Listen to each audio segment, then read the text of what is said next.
만물이 함께 길러져서 만물이 함께 길러져서 서로 해하지 않으며 서로 해하지 않으며 도가 함께 행해져서 도가 함께 행해져서 서로 패하지 않는다. 서로 패하지 않는다. 작은 덕은 흐르는 냇물이요 작은 덕은 흐르는 냇물이요 큰 덕은 돈하게 화하니 큰 덕은 돈하게 화하니 이것이 하늘과 땅이 위대한 까닭이다.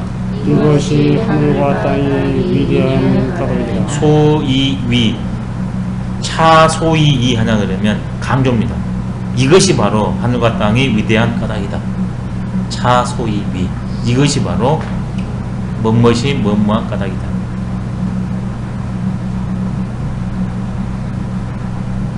이는 천지가 위대함이 되는 것이다. 한문 하신 분은 이게 지금 제가 한 것처럼 다 이해가 됩니다. 근데 이제 그 한글 세대한테는 이게 언능 싹 안 들어와요. 그래서 지금 이게 나온 게 성백교 선생님이 이것을 다시 한글 세대에 맞게 번역해야 쓴다. 지금 이 논의가 나오고 있답니다. 한문 한의는 이게 그냥 오는데 한글 세대는 안 와요. 위대함이 되는 것이다 이렇게요. 예. 이것이 바로 천지가 위대한 까닭이다.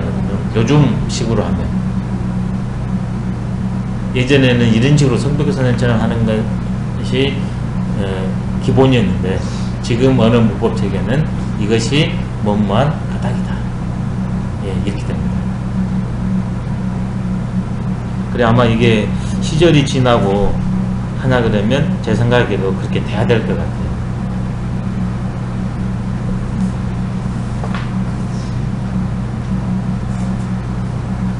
지금 여기에서 만물들은 바로 천인의 질서 속에서 움직이니까 이것들은 상호 공존의 존재들이거든요. 그래서 병육입니다. 천지에 같이 길러집니다. 같은 한 형제들이기 때문에 각자 역할이 공간이 다르면서 협력하기 때문에 서로를 해하지 않습니다. 근데 만약에 생명의 질서가 없다면 병육할 수도 없을 뿐만 아니라 병육하게 되면 반드시 상해하게 됩니다.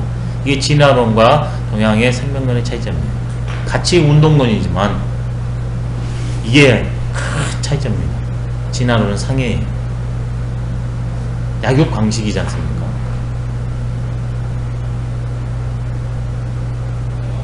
이게 그런 식으로 천을 읽어내면 인간도 우리는 그 안에 하나잖아요.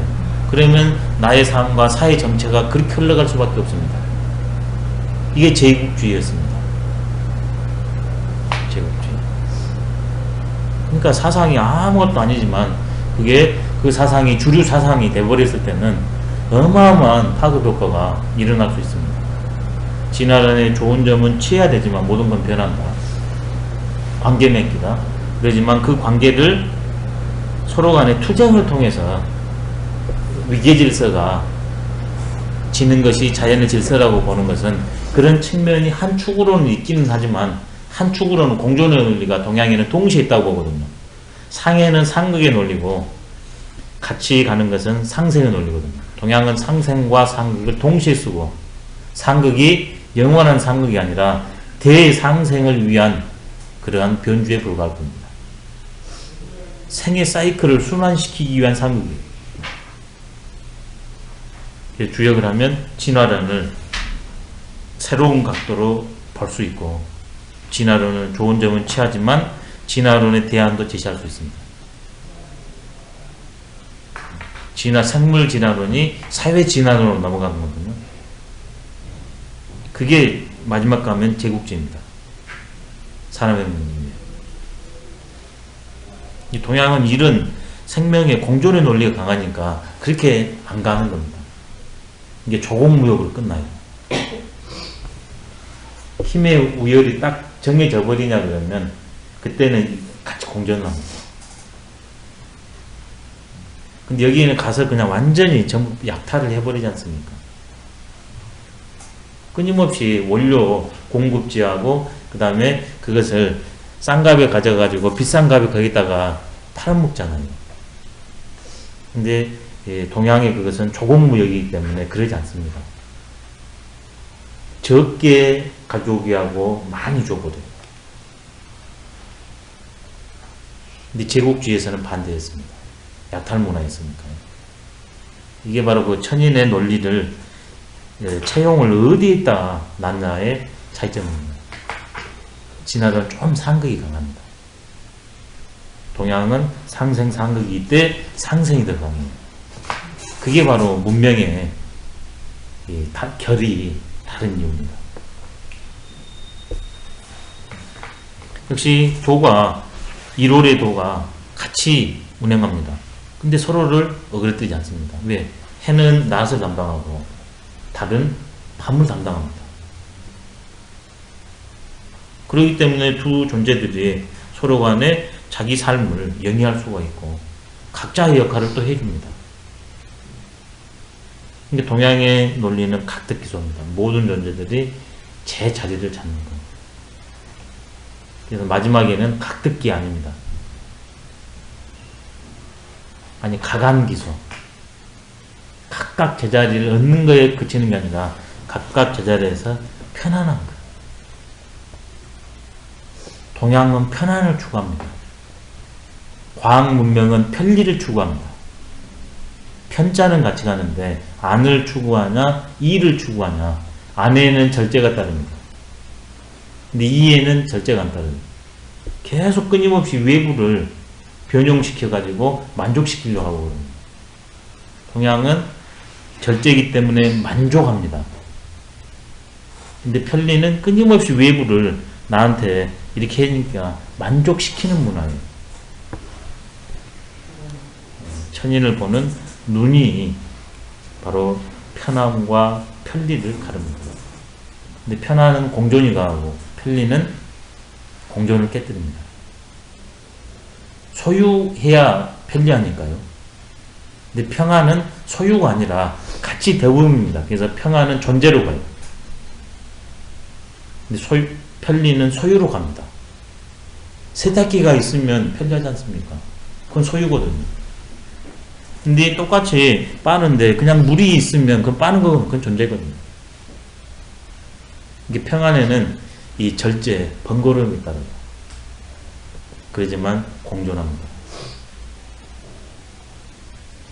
편리는 그러지 않아요. 공존을 깨뜨려야만이 편리가 구가 됩니다.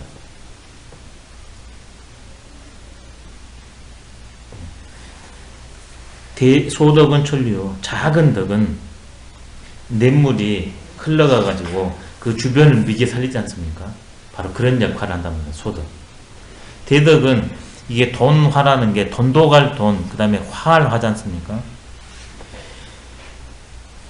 바닷물을 상징하면 됩니다. 바닷물은 좋은 거나 굳은 거나 전부 받아들이면 그게 돈입니다. 가림 없어요.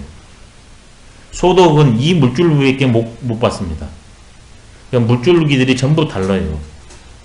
근데 바다는 그 수만 가지, 5만 가지의 그 물줄기를 더럽건 깨끗하건 전부 받아버립니다. 돈. 그 다음에는 더러우냐 그러면 깨끗하니 해줘버립니다. 그게 화입니다. 그러니까 대덕이 그 작용 능력이 훨씬 크죠. 그렇지만 소덕에서 대덕으로 갑니다. 또 소덕할 때는 소덕하고 대덕할 때는 대덕하면 됩니다. 소덕으로 내가 지금 되어 있으면 소덕 역할을 하면 되고 내가 노력해서 대덕이 됐으면 대덕 역할을 하면 됩니다. 전부 역할이 주어집니다. 그게 만물 병육 불상의 도병행 불상표입니다. 해는 대덕이요 달은 소덕이거든요. 역할이 다 주어집니다. 근데 지금 경쟁체제로 가니까 1등하고 꼴등하냐 그러면 역할이 안 주어집니다. 모든 존재들한테. 근데 동양의 논리한테는 전부 대중소의 역할이 다 주어지고 같이 살게 되어 있습니다. 그래서 일각에서는 핀란드 교육법을 본받자. 그게 이제 공존의 논리가 강조되니까 그런 것 같습니다.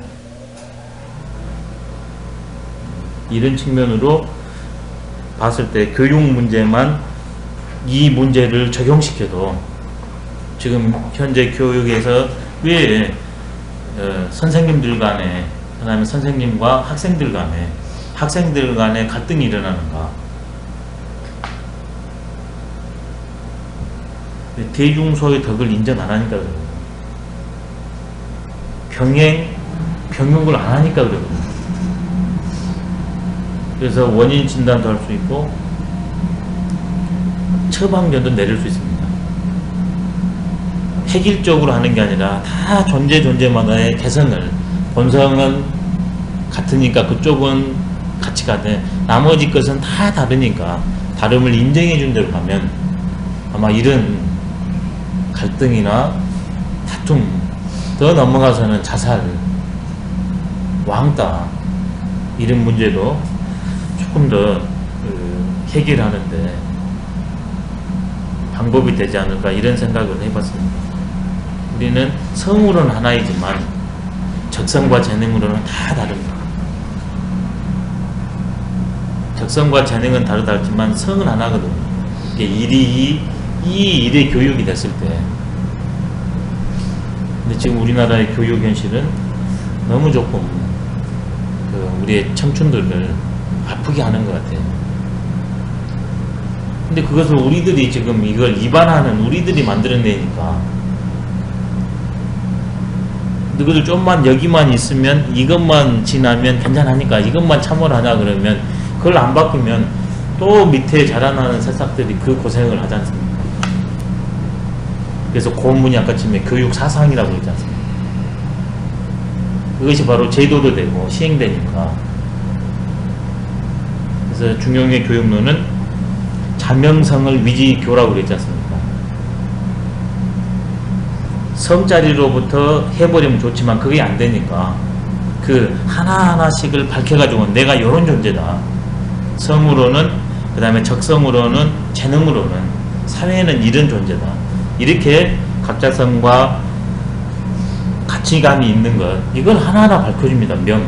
그걸 통해서 참여세계로. 그게 이제 교육이라고 봤지 않습니까? 이런 풍토로 봤을 때 지금 우리 교육이 자명성에 과연 해당되는가? 재능 교육만 있는 것 같거든요. 적성과 본성 교육은 빠져버리고. 이게 명이 아닌 거죠. 중용의 교육과는 제일 앞에 했을 때는 솔성주의도 수도주의 교육이거든요. 그 다음에 자명성을 위지교라. 그 다음에 사람은 근기가 다 다르다. 상중 하근기로. 그래서 거기에 맞는 교육이 필요하다. 체는 같지만 용은 개별성을 부여해야 되지 않는가. 이런. 이제 중용이 큰 체와 강론을 크게 잡았으니까 이것을 각 분야에 충분히 내가 뭔 일을 하든 간에 전부 적용시킬 수 있을 것 같습니다. 근데 중용은 뼈대끌입니다. 뼈대끌. 뼈대만 있으면 살만 채우면 되지 않습니까? 근데 뼈대는 다른 모든 분야에 적용될 수 있다. 지금 최재천 선생인가 그 2대 석자교수로 계신 분, 그분이 진화론자지 않습니까? 그래서 이제 그 강의하신 걸 봤을 때, 참 이런 조언 좋다 하면서도 한편으로는 안타까운 부분이 굉장히 많아요.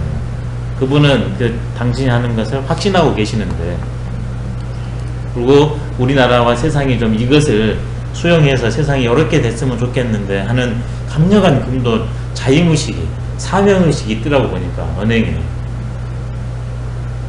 근데 제가 그분보다 훨씬 나이도 어리고 공부는 덜 했지만 저는 그분의 말씀에 취할 것도 있지만 더 이쪽이 보완되면 훨씬 더 좋아질 텐데 하는 이런 아쉬움을 볼 때마다 느낍니다. 그분이 이제 제 얘기를 들으면 말도 안 된다고 말이라고 할 수도 있지만 근데 이런 것을 보니까 그런 것들이 보이더라고요. 물론 관점 차이일 수는 있습니다만 오늘은 여기까지 하도록 하겠습니다. 네, 수고하셨습니다. 이화여대 에코 에코 에코